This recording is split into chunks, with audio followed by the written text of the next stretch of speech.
Saatnya Anda ikuti deretan informasi terkini seputar Kota Rembang dalam Ada Apa Dengan Rembang. Ada Apa Dengan Rembang. Ada Apa Dengan Rembang. Ada Apa Dengan Rembang. Gerakan Pemuda Ansor mengecam sejumlah kejadian yang menyedot perhatian masyarakat belakangan ini, mulai dari peristiwa Petamburan Jakarta hingga kasus Sigi di Sulawesi Tengah. Mereka mendesak supaya pemerintah maupun aparat keamanan bertindak tegas sehingga efeknya tidak semakin meluas.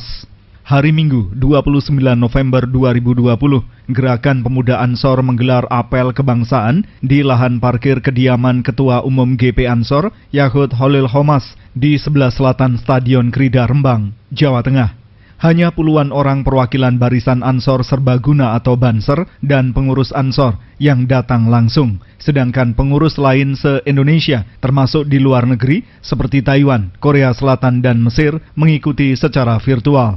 Dalam apel kebangsaan tersebut, Ketua Umum Gerakan Pemuda Ansor, Yahud Holil Homas, menyoroti sejumlah masalah. Salah satunya pembantaian satu keluarga di Sigi, Sulawesi Tengah yang mengakibatkan 4 orang meninggal dunia dan 6 rumah dibakar oleh sekelompok orang tidak dikenal. Ada satu kelompok yang mengatasnamakan Islam, membunuh, menggorong, menyembelih saudara-saudara kita yang berbeda keyakinan, mengatasnamakan agama. Sahabat-sahabat sekalian, kita sebagai kader Ansor, sebagai kader Gerakan Pemuda Ansor, sebagai kader Barisan Ansor Serbaguna, kita akan ingatkan kepada kelompok-kelompok seperti ini, hentikan perilaku kalian atau akan berhadapan dengan Barisan Ansor Serbaguna. Kita kader Barisan Ansor Serbaguna siap bersama-sama dengan TNI dan Polri menghadang mereka, menghancurkan mereka, menghabisi mereka. Tidak ada yang boleh tegak berdiri di negeri ini mengatasnamakan kesewenang-wenangan, mengatasnamakan bahwa apa yang mereka yakini adalah hal yang paling benar. Mereka yang menganggap bahwa agama yang mereka yakini adalah agama yang paling benar, sementara yang lain adalah salah. Oleh karena itu perlu diperangi. Maka mereka kita pastikan akan berhadapan-hadapan dengan kader-kader Gerakan Banser, Gerakan Pemuda Ansor, dan Barisan Ansor Serbaguna. Kita bersama TNI dan Polri tidak pernah mundur selangkah pun, tidak pernah surut sedikit pun menghadapi kelompok-kelompok seperti ini. Pria yang biasa disapa Gus Tutut ini menduga ada motif agama di balik peristiwa memilukan tersebut. Pihaknya mendesak aparat keamanan bergerak cepat mengusut tuntas. Bahkan ia memastikan GP Ansor siap mendukung upaya TNI Polri menumpas kelompok-kelompok intoleran yang mengatasnamakan agama.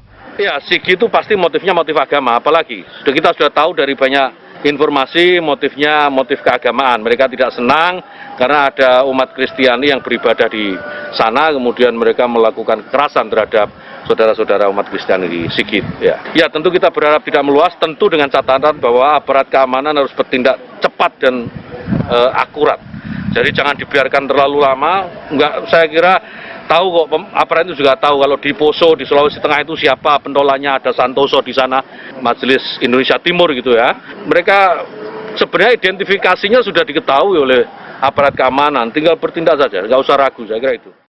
Selain kasus Sigi Sulawesi Tengah, Yahud Holil Homas juga mengingatkan anggotanya untuk tetap mematuhi aturan protokol kesehatan, terutama pada gawe pilkada serentak 9 Desember 2020. Ia tidak ingin peristiwa kerumunan massa di Petamburan Jakarta kembali terulang. Jika ada lagi, mestinya pemerintah dan aparat keamanan tidak perlu takut menegakkan aturan. Tidak boleh ada tawar-menawar. Kita tidak peduli. Pemerintah ini harus tegas. Tidak peduli yang melanggar itu habaib, yang melanggar itu kiai, yang melanggar itu gubernur, yang melanggar itu wali kota, atau tokoh Ansor Banser sekalipun. Jika protokol kesehatan dilanggar, kita desak pemerintah untuk bersikap tegas, tegakkan peraturan, tegakkan hukum. Tidak usah takut, tidak usah takut. Tegakkan peraturan ini. Ini penting demi keselamatan seluruh warga bangsa ini. Yahud Holil Homas, Ketua Umum Gerakan Pemuda Ansor. Menurut Gus Tutut, Indonesia terbentuk dari berbagai kelompok. Jangan sampai ada kelompok tertentu berbuat sewenang-wenang. GP Ansor memandang sikap menghormati satu sama lain, termasuk yang berbeda agama, justru ke depan harus semakin diperkuat. Demikian Ada Apa Dengan Rembang edisi hari ini. Nantikan Ada Apa Dengan Rembang edisi berikutnya.